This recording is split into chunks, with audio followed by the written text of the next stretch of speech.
conform to the pattern of this world, but be transformed by the renewing of your mind. Hi, and welcome the Renewed Mind. I'm your host, Rommel Gussain, and today we have with us Colin, who'll be discussing with us a little bit more about this subject, this addiction called porn. First of all, welcome to the show, Colin. Thanks, Rommel. Now, Colin, if we can start off by defining our terms. What is porn? What is pornography? There's a couple of different ways to look at it, I think. Probably the best place to start is what Jesus says on the Sermon on the Mount. So in Matthew chapter 5, Jesus says, you've heard it said that it's wrong to commit adultery, but I tell you that if you look at a woman lustfully, you've already committed adultery with her in your heart. And I actually think that's a really good definition for porn. If you're looking at a woman lustfully, that's kind of porn for you.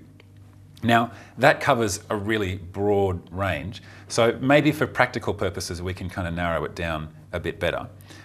So I would say, at least for the topic that we're talking about now, porn is well, I guess if you masturbate to it, it's porn. There's really no question about that. It doesn't matter what you're looking at. If you masturbate to it, it's porn. If you didn't masturbate to it, but it's all about, sex and you've got to be over 18 in order to see it, then that's porn as well.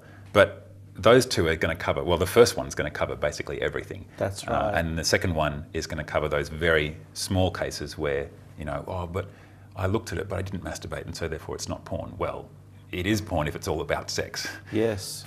So I think that's probably a helpful definition of porn for our purposes.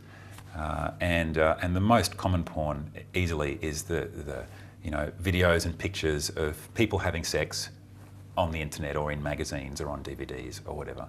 And that's what I would call porn. And it's quite interesting, isn't it, Colin, that the internet has opened up so many more people now to the possibility and the accessibility of being able to retrieve pornography. I mean, many of these people would not go, especially people that are underage, wouldn't necessarily go to places to acquire and purchase this type of material. But now it's at your home, it's in your bedroom, and it's even on your little devices, and it's very easy to be able to go out and get this stuff. Yeah, that's part of the problem of porn, at least in the modern day, is that it's so accessible and it's so easy, and you can keep it a secret and no one ever needs to know. At least that's what we believe.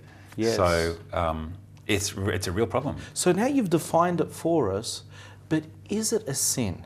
Oh, without question. It is, it absolutely. I mean, in the Sermon on the Mount, Jesus says that, if you look at a woman lustfully, that's actually adultery in your heart. We already know that adultery is a sin. And so porn, every time you look at porn, what you're doing is looking at a woman lustfully. So that has to be a sin. There's no question about that at all. And anyone who tries to convince themselves, oh, it's okay because I'm really, at least I'm not sleeping with anyone, or at least I'm not, actually going out and acting out, they're going to have to deal with Jesus' Sermon on the Mount that says, look at a woman lustfully, that's adultery. Yes, and that was quite a high standard that Jesus was setting. I mean, the Jews were quite used to, Matthew chapter 5, the Jews were quite used to, believing that the act was the sin. But Jesus was saying no. Yeah. In God's eyes, it's not just the act, it's the thought. And it's quite possible for someone to close their eyes, as I am, and to think about things that are wrong, and God considers that to be wrong. Yeah. And so we can see that pornography is definitely something that is displeasing to God. But then, if porn is wrong, why is it so tempting, especially to Christians? It's tempting because it promises something, and it kind of promises something that we actually really do need. But what it promises, it doesn't deliver. I'll try to explain that a bit more. Everyone has an inbuilt need for a whole number of things. We need to, the biggest one is that we need to know that we're loved. For men, what that means is that we need to know that we're valued and that we are, important in someone's eyes, that we actually matter to someone. That's that's love, but at least in Australia, guys don't really like talking about love in that way. So, but that is what it is. Yes. It's important to be valued and seen as significant, and that you matter to someone. That's really important. In life, many men just don't feel that. And porn promises it. It says, if you look at porn, then you're going to feel like you matter to someone, like you matter to the people in the video. You're going to be, important because you're going to be in control and you can do whatever you want and that kind of stuff. And many men go to porn as an escape from the real world because they can't deal with, their boss shouted at them at work because they did something wrong, or their wife got angry at them because they did something wrong, or their kids are out of control and they don't know what to do. And many men turn to porn to make them feel better about that. Wow, that's really fascinating. I mean, it's almost like other addictions, drug addictions, where people use that substance just to switch off from the world and just to think about good things or do good things and feel better. Mm-hmm. It's very, very common. And you can tell because, people often say, oh, no, that's not the case for me. I just want to go look at porn because I feel really turned on and I've got this really strong sexual drive and I need to have an outlet somewhere, otherwise, it'll be really terrible. But you ask them, the next question is, well, when is it that you're most tempted to look at porn? When does that happen? And they say, oh, I don't know, I just felt really turned on. And I go, well, okay, well, what happened that day? And then they start saying, well, I don't know, I did something wrong at work. And you go, oh, really? That's interesting. What about the last time you were tempted at porn? Oh, I don't know, I guess I was having a hard day at work. And you start to put the pieces together. And even though that person may not see it themselves, when you start asking those questions and you start to see the pattern that's there, it's true for them even when they don't realize it. Yes, yes. And so people that do engage in regular porn, are these people somehow they're deficient in some way? I mean, is there something that's inherently wrong with them? Is that what we're saying or no? Oh, well, there's something inherently wrong with everyone in that we're all sinful. Yes. So in that sense, yeah, that's true. But not in the sense of, there's they're someone weaker or something like that? Not in that sense. So, everyone is sinful, everyone is weak, everyone is fallen, but you can't sort of single out people who have a porn problem as being any worse than someone who has a greed problem, for example. That's really unhelpful and really dangerous to kind of be thinking in those lines. And Christians often really labour under this huge amount of shame that, I'm a Christian, I shouldn't be struggling with these sexual things, something must be wrong with me. Yes. And, because you're not supposed to struggle with this thing, and so I must be unspiritual, or I must be a failure as a Christian, or something like that. And that's so untrue. And it really grieves me when I hear people say that. But the truth is that, actually I can think of 7 really good reasons why it is that we will struggle sexually, and I'll rattle them off really quickly. The first one is that God says we will. That's kind of enough, really. Pretty easy, yes. Yeah, the Bible says that we are going to struggle in all sorts of different ways, including sexually, so that should be enough. But there's 6 other reasons too. Firstly, we're fallen. Being a Christian means that we're still fallen, forgiven, but still fallen. The second is that we live in a fallen world, and the world that we live in influences us. And it's very, very difficult to completely be uninfluenced by the world around you unless you want to, go and live on the top of a mountain somewhere and never interact with anyone, which is not what the Bible says to do. Yes. But, yeah. So that's the second one. The world is fallen and it influences us. Thirdly, as Christians, we actually have a predator, we have an enemy. And Satan really wants to see Christians fall. Now, as Christians, he doesn't really have any power over us. So we don't really need to fear him, but he is allowed to have an influence on us in the same way that the world does. So the world can't control us, but it can influence us. Satan can't control us, but he can influence us. And so we need to be wary of that. The fourth one, what am I up to? The fifth one, I think, or the fourth one, is that God actually gave us to have a biological drive to have sex.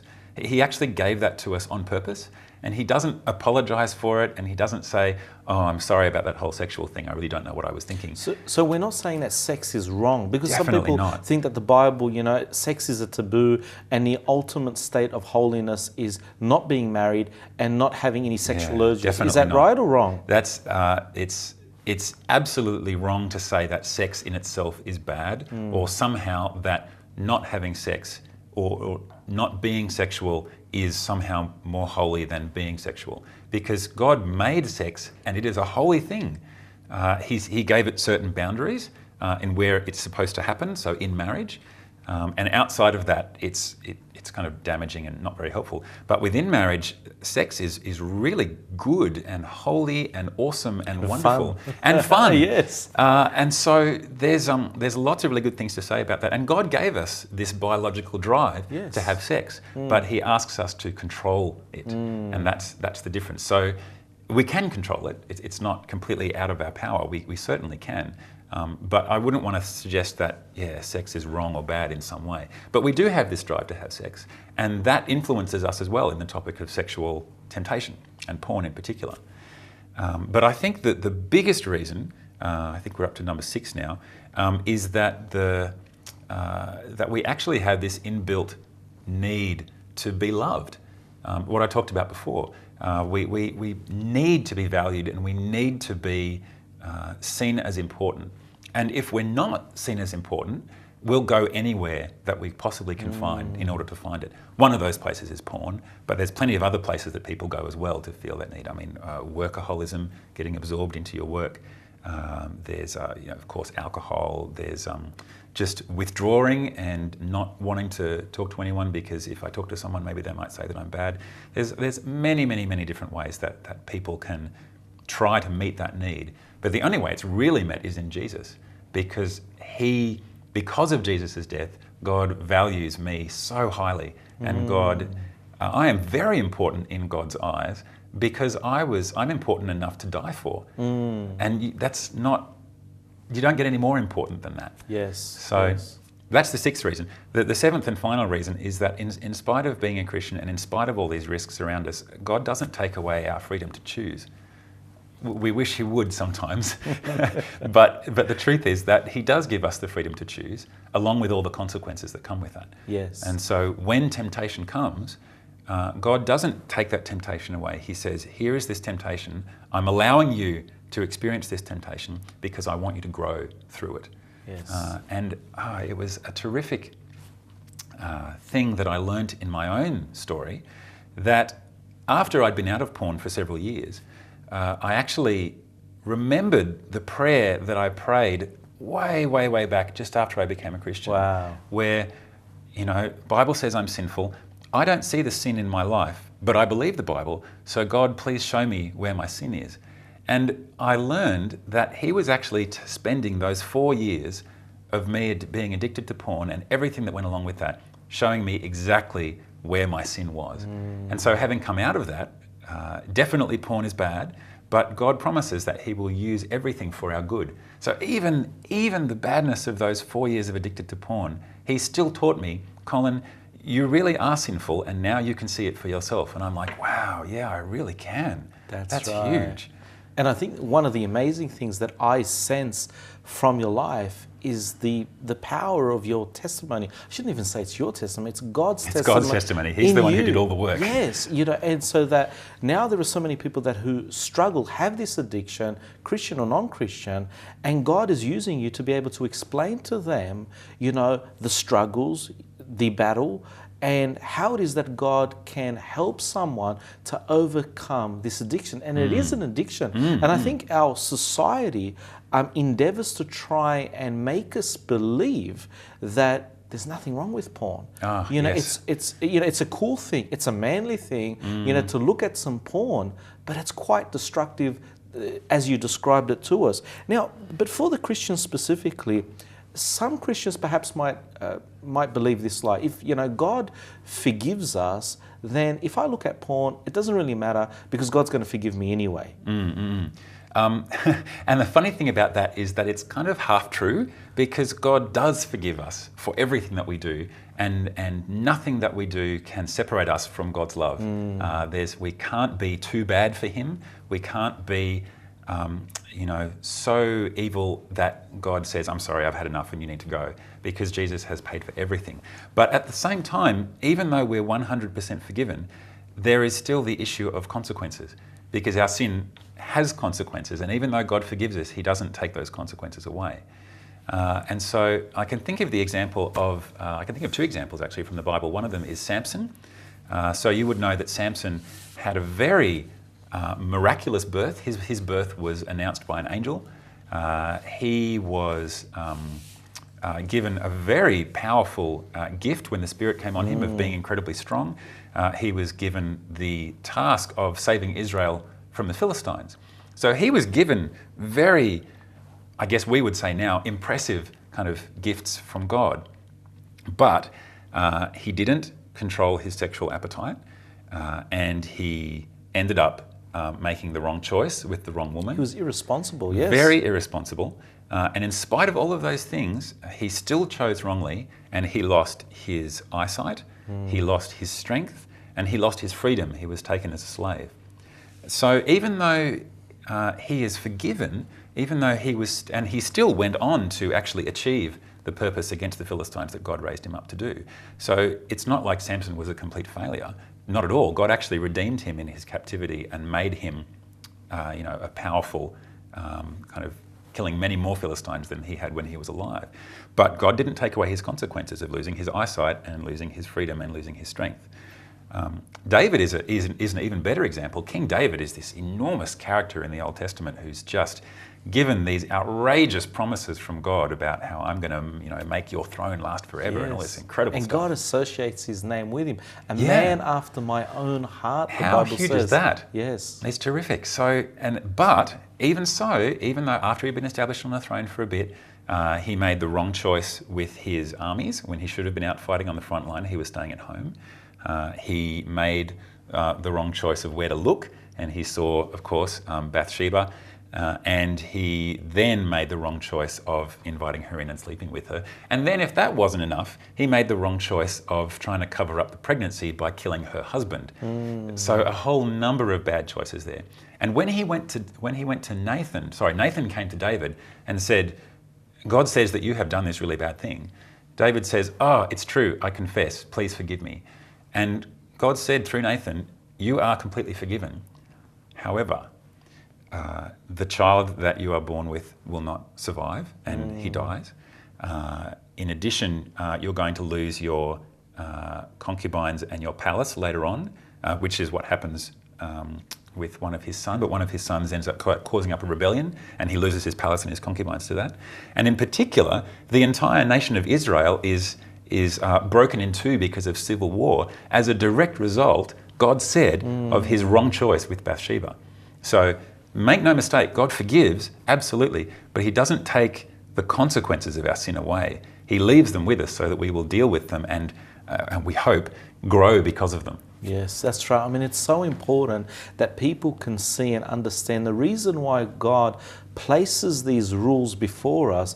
It's not because he's, a vindictive, mean, bitter God. No. He's trying Never. to get back at us whenever we do something that's wrong, or he's simply a party pooper. No, God places them there for us because they're quite dangerous and they're hurtful and harmful for us. I mean, what was so wrong with, David taking another man's wife for himself? He's the king. Why can't he do that? Well, it's wrong because he's ripping apart another family. The sanctity of marriage, that wonderful relationship in which two people make a vow before God, God honors that. And God takes that seriously. And for another person, regardless of their authority or position, to come in and separate that because they're supposed to be more responsible, but they're being irresponsible, God takes quite offense to that. And I think it's such a wonderful thing to know that we have a God that is all forgiving, but he does not whitewash sin. That's right. And that is so important, because sometimes people think that Christianity, everything is okay, everything is allowed. No, not everything is permissible. Definitely not. But God is a forgiving God. And so then, why is our society so geared towards porn in various forms? There's probably a lot of reasons for that, but I think the biggest one is that our society is just fallen, and our society is kind of broken and messed up, and we just kind of have to live with that. I mean, our society kind of just doesn't see that there's a problem with porn, and I grieve so much when I hear non-Christian counsellors who are prescribing, a couple comes to them and says, oh, we're having trouble in our marriage, we're having trouble with our sex life in whatever way.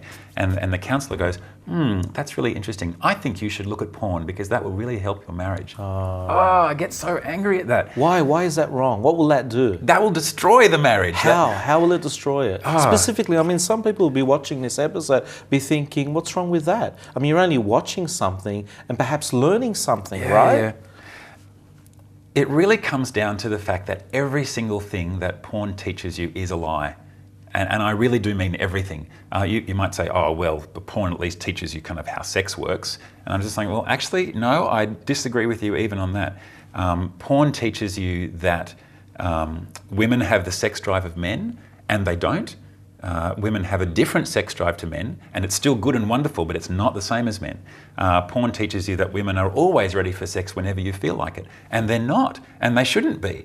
And to think that my wife isn't ready for sex and so there's something wrong with her, that's horrific. Women are wonderful, cherished, should be cherished by their husbands, and not kind of, expected and made to, perform on cue like the women do in porn. Porn teaches you that, women have to have, big breasts and certain shaped body in order to be acceptable, which is horrifically untrue. Porn teaches you that you as a man need to be, muscular and have an enormous penis in order to be masculine, and that's just a lie as well. And the more you look at porn, the more you start to believe the lies that it tells you, and it changes you, usually without you even realizing.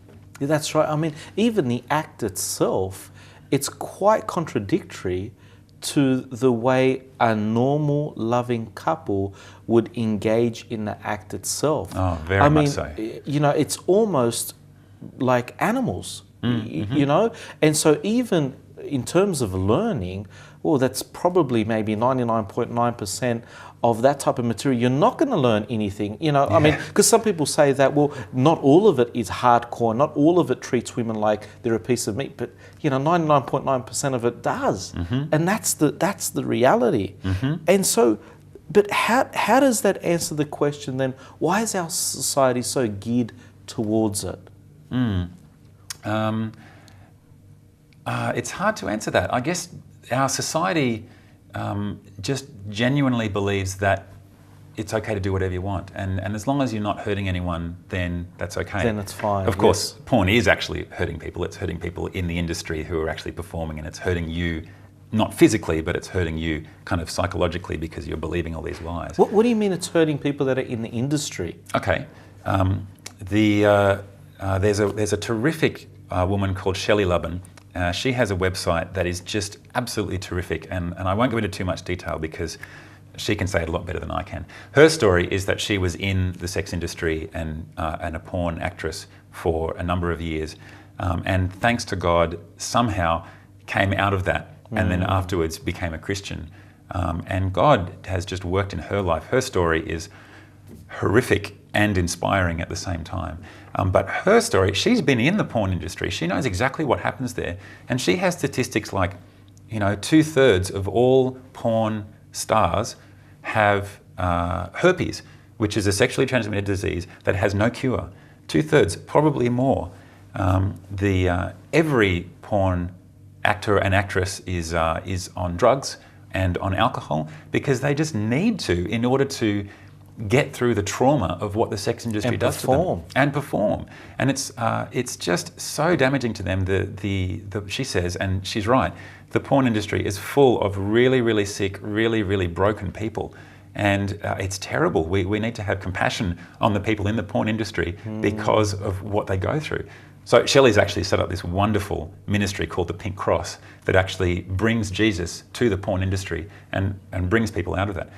Her website has a whole number of stories of people who have come out of the porn industry and become Christians, and it's just every single one of their stories is heartbreaking, but it's just so wonderful to see God working in their lives. Yes. So then why is it so dangerous? How can it hurt me? If you start believing the lies that porn teaches you, and you will, then that's the biggest way that it's going to hurt you. because you're going to start believing all sorts of things about women, all sorts of things about yourself, all sorts of things about sex that just aren't true. And when you start interacting with the real world, with real women and with your real self and with real sex with your wife, you're going to be damaged. You're going to have to unlearn all of these things that you learn. You're going to have to forget all of these things that you've seen, which you can't. You can't forget all of these things that you've seen. And it's tremendously difficult to unlearn all of these things that you've kind of subconsciously picked up because you've just been absorbing all of these lies from porn. It's terrifically damaging, not physically, but in a much deeper way that changes who you are and changes the way that you think. And that's much more dangerous. That's right. I mean, you've touched on such an important point there. I mean, the way now we view other people will dramatically change. You know, if you're completely consumed by this thing, or if this has become an important part of your life, it does change your pattern of behavior. It will change you psychologically. And as you said, it is a lie of the devil to believe that this can somehow improve me, better me, or can be a small part of my life and unaffect me. You know, thank you so much, Colin, for your time. Thank you for sharing your insight on this controversial and important subject. Thanks, Rommel. To our viewers, we really hope and pray that you've been able to see for yourself that this subject is quite dangerous. There are many dangers of pornography. And if you've never discovered these for yourself, if you've never heard this, I'm sure that your conscience has alluded you or shown you that yes, there are dangers, but you've never explored them. You've never been able to study them. Well, thank God that He has given us His Word, the Bible, which describes to us the boundaries of how He wants us to live. His way is the best way. He wants us to have a wonderful relationship with our friends, with our family, with our wives, and He wants us to have a wonderful relationship with Himself. May God bless you, and please stay in tune for the very next episode of Renewed Mind. And until then, may the Lord bless you.